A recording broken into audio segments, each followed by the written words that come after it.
Galates chapitre 2. Galates, c'est un livre rempli de doctrines. Ça commence avec beaucoup de doctrines, ça finit avec beaucoup de choses pratiques. Puis au milieu de ça, ça a aussi beaucoup d'une biographie, d'une géographie de qu'est-ce que Paul a passé à travers, tous ses voyagements, et tout ça. Donc c'est vraiment un gros livre rempli de sujets. Puis nous, on va étudier chapitre 2. Mais arrêtons, on va étudier un verset. Puis ça va être le verset 9. Chapitre 2, verset 9. Jacques, Stéphane et Jean qui sont regardés comme des colonnes. Colonne, c'est un mot vraiment intéressant parce que, je ne sais pas pour vous, je suis pas mal sûr que vous l'avez entendu aussi, mais souvent on entend le mot colonne, genre dans des exemples comme cet homme-là, c'est la colonne de l'Église ou c'est la colonne de sa famille. On utilise ce mot-là comme pour l'idée qui supporte, c'est comme, une autre expression, c'est comme la colle qui garde tout le monde ensemble, comme. Mais en réalité, c'est qu'est-ce que ça veut vraiment dire, ce mot colonne-là? L'expression que c'est la colonne de l'Église, c'est la colonne de l'organisation, puis tout ça, c'est une expression biblique qui a commencé dans la Bible premièrement. Ça n'a jamais été utilisé avant la Bible. L'idée de colonne, quand on pense d'une colonne, on pense surtout à des colonnes comme en Grèce, les Grecs qui ont bâti, que c'est des grosses colonnes blanches, toutes décoratives, que c'est impressionnant, puis tout ça.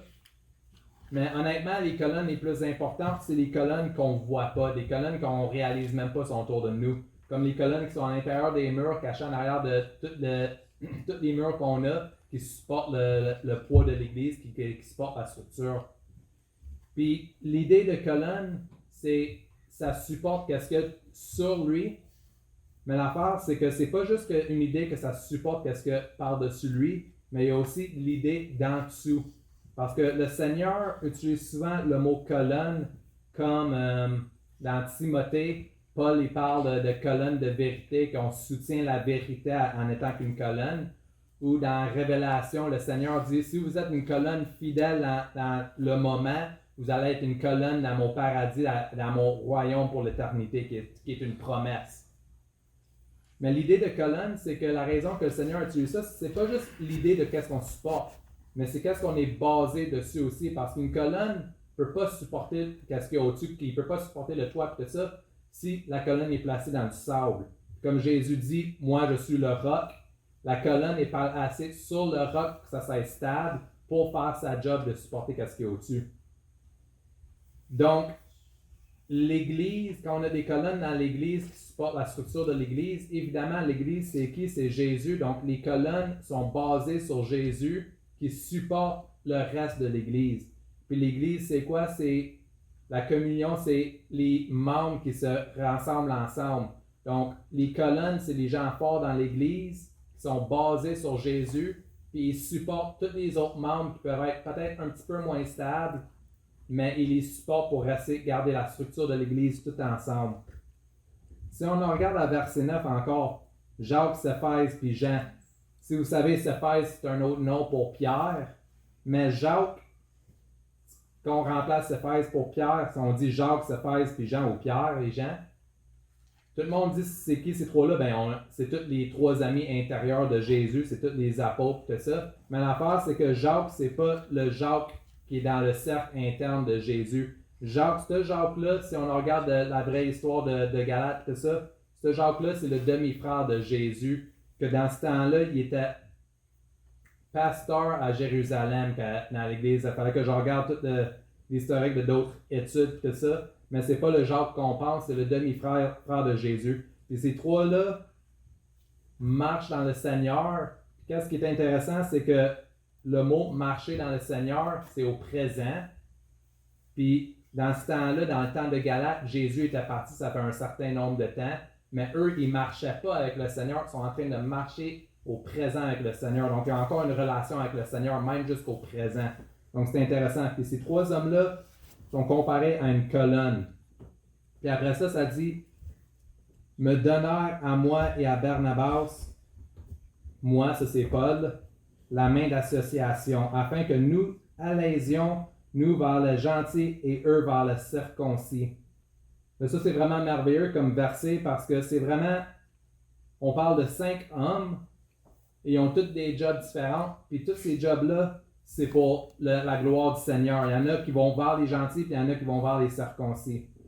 Les circoncis, c'est tous les juifs et tout ça, puis les gentils, c'est tous les pécheurs, tous les eux qui sont dehors de la religion. Donc, ils sont en train de dire que Jacques, Céphase puis Jean ont été voir Paul puis Barnabas, puis sont en train de dire, nous, on va rester ici pour les circoncis, on va continuer à prêcher sur les circoncis. Vous allez faire votre job que le Seigneur vous appelle, aller vers les gentils. Donc, tous les cinq sont en train de travailler ensemble. Ils ont tous, si on enlève, s'ils sont tous séparés, ils ne peuvent pas faire la job du Seigneur, mais tous ensemble, unis, sont capables de faire la job du Seigneur.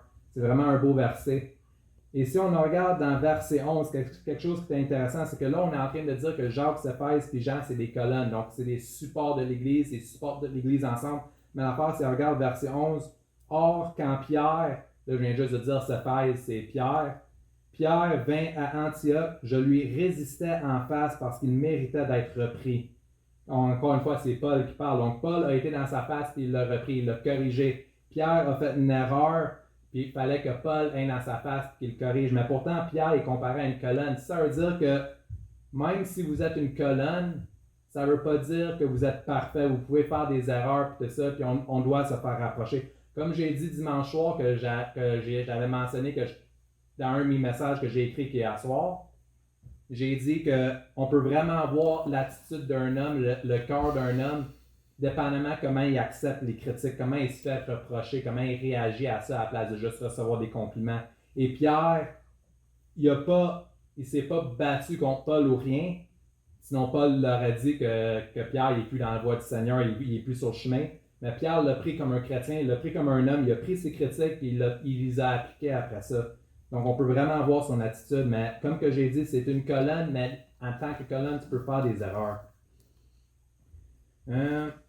Donc, moi, mes points que j'avais à amener à soir, c'est un petit message encore, on est mercredi. J'ai 4 points à amener. Les points, c'est comment on fait pour être une colonne. Qu'est-ce que ça prend pour être une colonne? Le premier point, comme que j'ai mentionné, ces 3 hommes-là marchent tous avec le Seigneur. C'est qu'il faut avoir une relation personnelle avec le Seigneur, une relation unique. Ma relation avec le Seigneur n'est pas la même que la relation avec Mélissa, avec le Seigneur. La relation que Jacques avait avec le Seigneur n'est pas pareille que la relation que Pierre avait avec le Seigneur, puis la même chose avec Jean, puis Paul, puis etc. Tout le monde a une relation différente avec le Seigneur parce que tout le monde a besoin de se faire rapprocher différemment par le Seigneur. Il faut que le Seigneur parle au cœur, corrige le monde différemment. On a toutes nos faiblesses, mais l'affaire, c'est qu'on a peut-être toutes des relations différentes, mais ça reste quand même le même Seigneur. Mais si on regarde, je vais juste faire sûr que je ne manque pas quelque chose.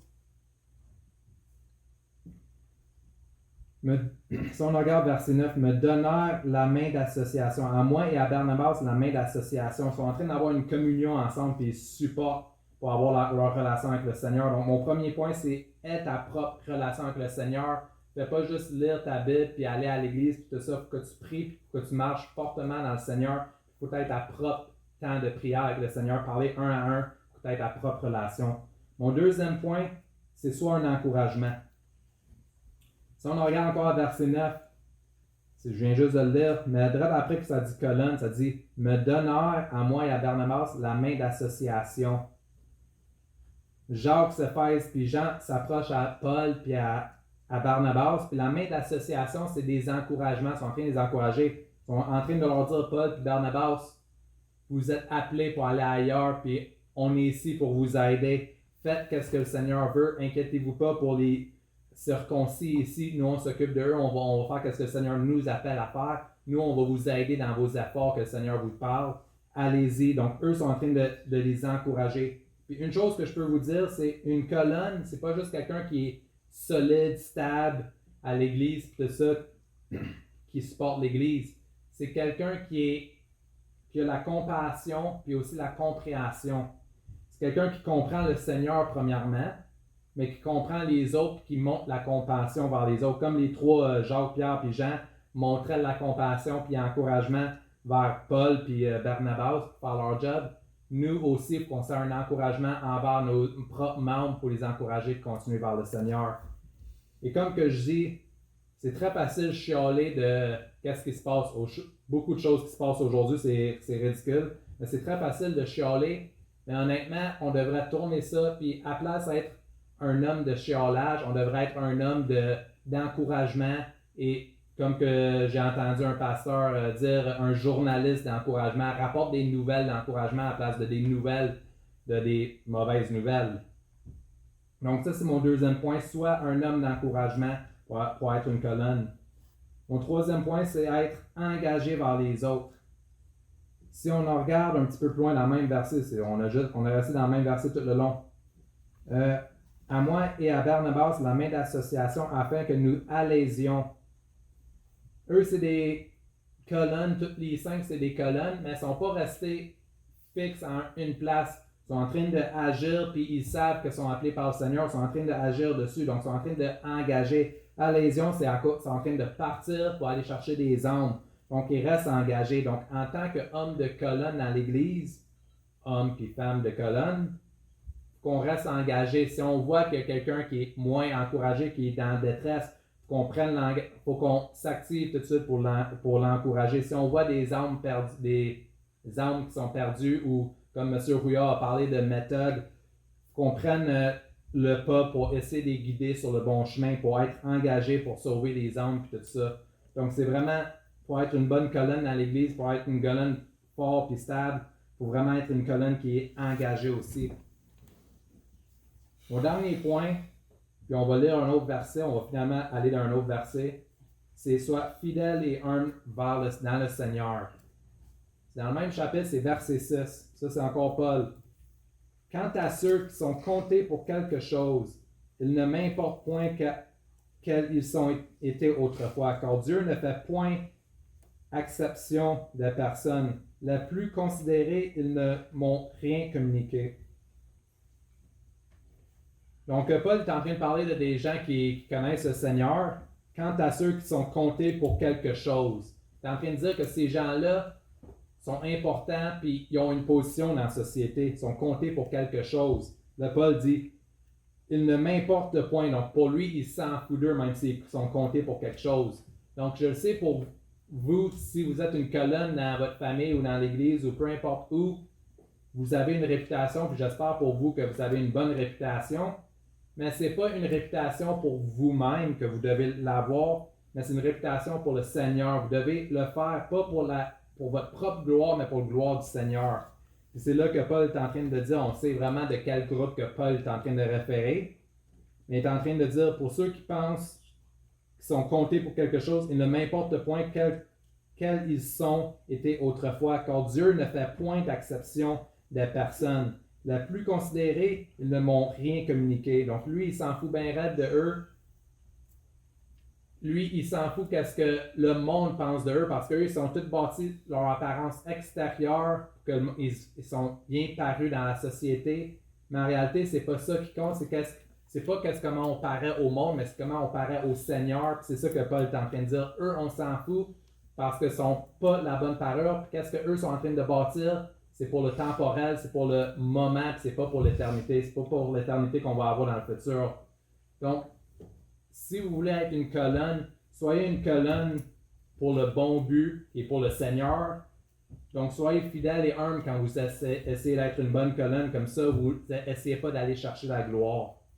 Donc, quand vous êtes une colonne stable et fidèle, puis tout ça dans l'Église, soyez une colonne où vous maintenez votre relation avec le Seigneur. Comme ça, vous êtes basé sur une roc solide.